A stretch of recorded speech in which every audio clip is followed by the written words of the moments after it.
Écoutez, tout à l'heure, j'étais sur Reddit et je regardais un peu ce qui se disait sur la cybersécurité. J'ai trouvé des commentaires plutôt intéressants et je me suis dit que j'allais les partager avec vous, ok? J'allais vous donner un peu mon avis là-dessus et afin que cela puisse profiter au plus grand nombre d'entre vous. Alors, le titre du Reddit s'appelle What are the realities of working in cybersecurity? Alors, le Reddit est en anglais, mais de toute manière, si vous êtes en cybersécurité ou si vous comptez vous orienter vers la cybersécurité, vous devez savoir que la majorité des ressources, les meilleures ressources se trouvent en anglais, donc je pense que l'anglais est un peu impératif. Donc, quelles sont les réalités du monde du travail en cybersécurité? Alors, le premier commentaire que j'ai trouvé intéressant, So, a lot of companies don't take cybersecurity seriously, so any big changes you will to make will be met with instant pushback. Et many companies do the bare ass minimum to maintain cybersecurity compliance and only care when shit is on fire. Ça, c'est tellement vrai. A lot of our interns have gone on to make more than me out of college. En gros, ce que ce commentaire stipule, c'est qu'il y a beaucoup d'entreprises, qui n'investissent dans la cybersécurité que lorsqu'elles y sont forcées.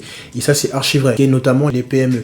Alors, c'est beaucoup moins vrai pour les grands groupes parce que les grands groupes ont majoritairement compris que la sécurité, c'est important et que s'ils veulent continuer à générer du cash, à générer de l'argent, à avoir une bonne réputation, ils doivent protéger les données des utilisateurs et de manière générale, tout ce qui a de l'importance pour eux. Mais c'est pas le cas partout, d'accord? Il y a des experts en cybersécurité qui sont dans des boîtes beaucoup moins sensibilisés à ces enjeux-là et pour eux, c'est dur. Il faut comprendre que nous, en tant qu'experts en cybersécurité, on essaye majoritairement d'anticiper les problèmes au lieu de réagir lorsqu'il y a une urgence. Cela va de soi en général. Tout ce qu'on veut, c'est prévenir, d'accord? On veut éviter le rush, on veut éviter l'urgence. Notre rôle, c'est de pouvoir anticiper les problèmes. Mais c'est dur d'anticiper les problèmes lorsque les dirigeants ne comprennent pas vraiment les enjeux derrière. Comment voulez-vous aider les gens à anticiper un problème si les concernés ne savent même pas quel est le problème et pourquoi est-ce que c'est nécessaire? Et en fait, c'est là où c'est dur en tant qu'expert en cybersécurité. On doit anticiper les problèmes et ne pas réagir en urgence.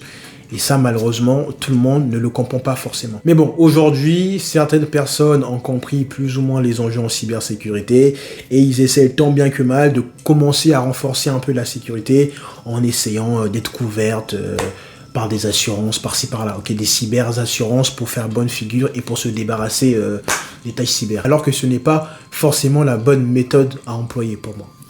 Mais bon, s'il y a un truc qu'il faut retenir, c'est qu'il est important de ne pas sous-estimer la cybersécurité, d'accord? Je sais qu'il y a des secteurs ou des grands groupes pour lesquels les questions de cybersécurité ne sont même pas discutables. C'est important et ça, ils l'ont bien compris. Par exemple, la défense, la défense ou le secteur bancaire. Et il est assez évident de constater ou de voir qu'en tant que dirigeant d'entreprise, si tu diriges une banque, il est assez crucial de pouvoir sécuriser les données de tes utilisateurs. Parce que si tu ne le fais pas, ton entreprise, ta banque est en péril, d'accord? Et ça, c'est important. Pour les autres secteurs, les PME, par exemple, qui se concentrent majoritairement sur du business, sur du chiffre, il faut réussir à leur faire comprendre que la cybersécurité, c'est une fonction de support qui sert au business. Mais bref, on y reviendra un petit peu plus tard dans la vidéo. Ce qu'il faut juste retenir, c'est que la cybersécurité, c'est important. Il faut le prendre au sérieux, d'autant plus que, les amis, le monde avance tellement vite. Les technologies évoluent à une vitesse. Je suis en train de percevoir un monde où la cybersécurité sera primordiale. Mais bon, de toute manière, le temps nous le dira bien assez vite. Continuons avec le deuxième commentaire, Reddit.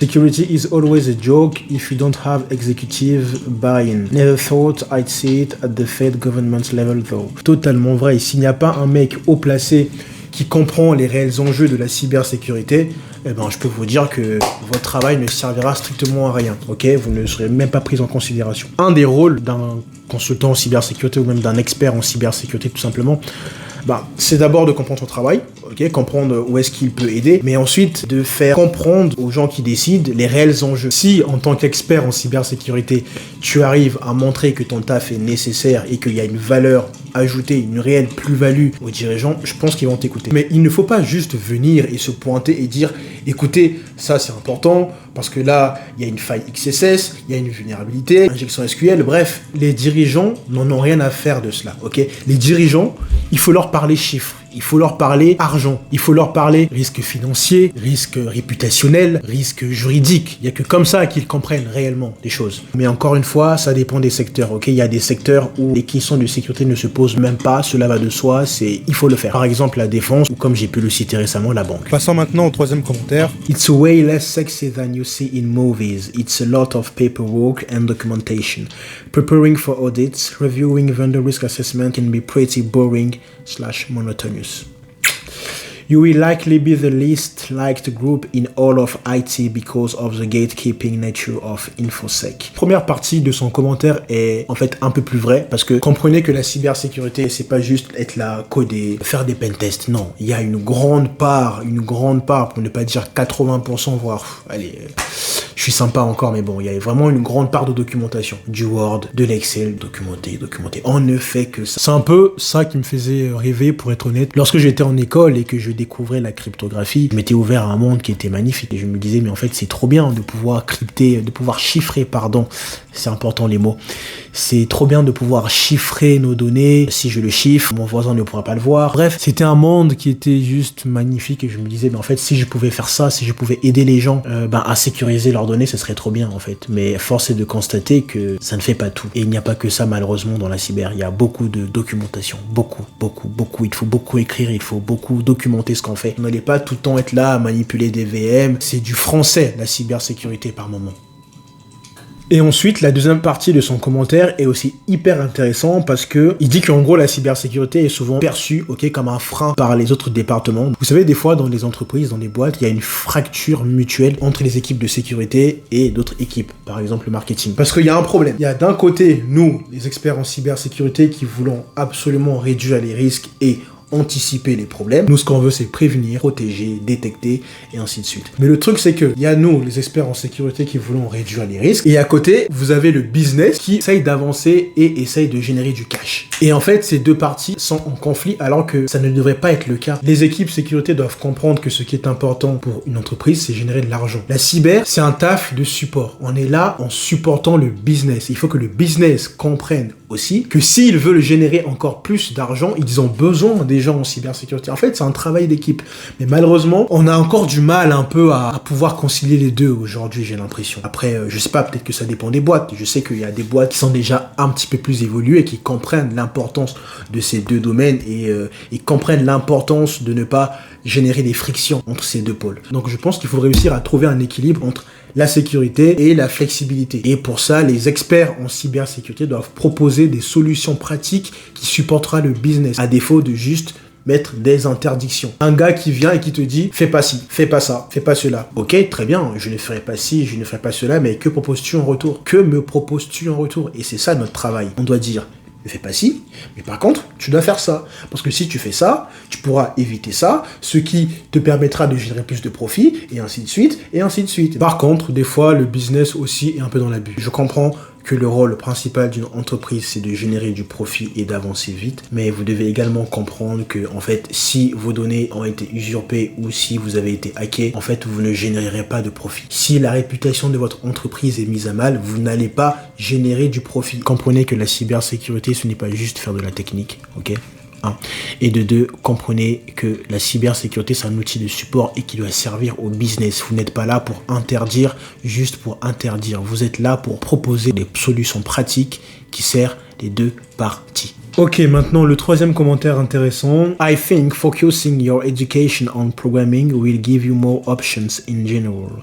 I think it will be easier for a computer science major to get a security job than it will be for a security major to get a programming job. Il y a beaucoup de personnes, qui considèrent encore et qui s'imaginent que travailler dans la cybersécurité signifie hacker des systèmes et ainsi de suite. Non, ce n'est pas du tout ça, c'est pas comme dans les films. La réalité est que la majorité des postes sont en défense. Je pense que vous savez la différence entre Blue Team et Red Team. Bon, en gros, Blue Team, c'est la défense et Red Team, c'est l'attaque. Et ceux qui vont vont jouer entre guillemets les rôles des hackers et les blue teams, c'est ceux qui vont essayer de se défendre. Mais il faut comprendre que la majorité des postes aujourd'hui en entreprise est plus axée sur du blue team que sur du red team. Donc notamment ça implique la documentation, les audits, les tests de conformité et plein d'autres trucs hyper chiants mais hyper stimulants et hyper gratifiants également. Je pense qu'il y a beaucoup plus de travail dans le blue teaming que dans le red teaming. Mais sinon pour une carrière plus stable, la sécurité défensive, donc le blue teaming, je pense, offre plus d'opportunités de carrière, voilà, et peut-être de meilleures rémunérations. Alors là où je voulais revenir, c'est sur la deuxième partie de son commentaire et qu'il dit que ça serait beaucoup plus simple pour quelqu'un qui a fait des études en informatique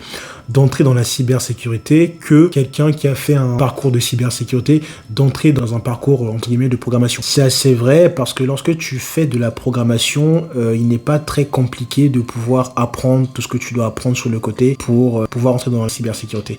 Par contre, si tu fais de la cybersécurité, ça peut être difficile pour toi de bifurquer vers la programmation parce que ça dépend de quelle cybersécurité on parle. Si tu fais de la GRC, donc de la gouvernance des risques et de la compliance, ce sera beaucoup plus dur pour toi de bifurquer vers des métiers de développeur par exemple où tu dois coder, où tu dois programmer tous les jours. Et effectivement, si tu es un développeur, je pense que ça ne te demandera pas beaucoup d'efforts non plus pour pouvoir intégrer la cyber. Mais il faut bosser par contre, il faut bosser, il y a tu auras des choses à apprendre, beaucoup de choses à apprendre, mais je pense que tu auras déjà une très bonne base. Et enfin, le dernier commentaire pour clôturer cette session. My recommendation is to go for a networking degree instead of cybersecurity. The topics overlap, but you'll have a much better grasp on networking than just if you went for the cybersecurity. That way, if you find out cybersec isn't for you, you could always switch into a network-only role. En gros, ce qu'il dit, c'est que avoir une formation en réseau est toujours plus important et tu seras beaucoup plus polyvalent que si tu faisais directement des études en cybersécurité. Et il est vrai, et il sera toujours vrai, que la compréhension des réseaux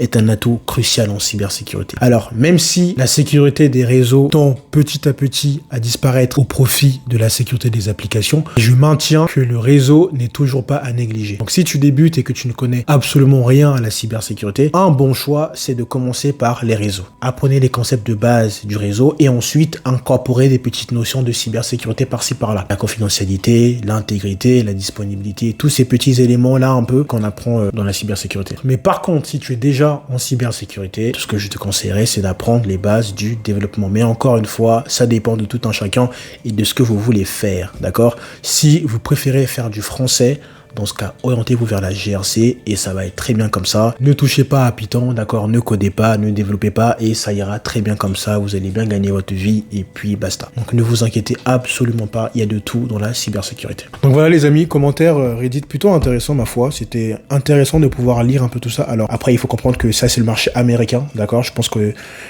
on est quand même assez différents, mais on est quand même pas si loin que ça des Américains. On est juste à 2, 3, ou 4 ou 5 ans d'années de retard. Mais c'est pas grand chose. La cybersécurité ne passera jamais avant l'argent. Ok, ce qui compte pour une entreprise, c'est de faire du profit. Et je pense que s'il fallait choisir entre la cyber et faire du profit, je pense qu'il y a plein de gens qui couperont les budgets pour la cyber. Ok, il y a qu'à voir les grands groupes. D'accord, lorsqu'ils veulent licencier les gens, vous pensez qu'ils vont licencier ceux qui vendent? Vous pensez qu'ils vont licencier ceux qui ramènent de l'argent? Non, ils vont toujours vouloir grappiller des petits billets par-ci par-là dans l'IT. Parce que leur excuse, c'est toujours que l'IT coûte cher, on n'a pas besoin de tout ça, il faut être beaucoup plus efficace, et pour être beaucoup plus efficace, il faut couper des budgets dans l'IT. Alors, ils n'ont pas forcément tort à certains égards, mais je ne pense pas que l'IT, c'est la maladie de tout le monde. Et si vous êtes un professionnel dans la cybersécurité, votre job, c'est non seulement de protéger votre entreprise, mais c'est également de faire comprendre à vos dirigeants que votre rôle est important. Parce que si vous ne le faites pas, si vous ne leur donnez pas des raisons de pouvoir vous garder, eh ben, vous ne servez à rien pour eux. Ok ? Bref, voilà, j'espère que ça vous a plu. Si ça a été le cas, ben dites-le moi en commentaire et peut-être que je referai une vidéo de la sorte. Prenez soin de vous et à bientôt pour une nouvelle vidéo. J'ai mal à la gorge.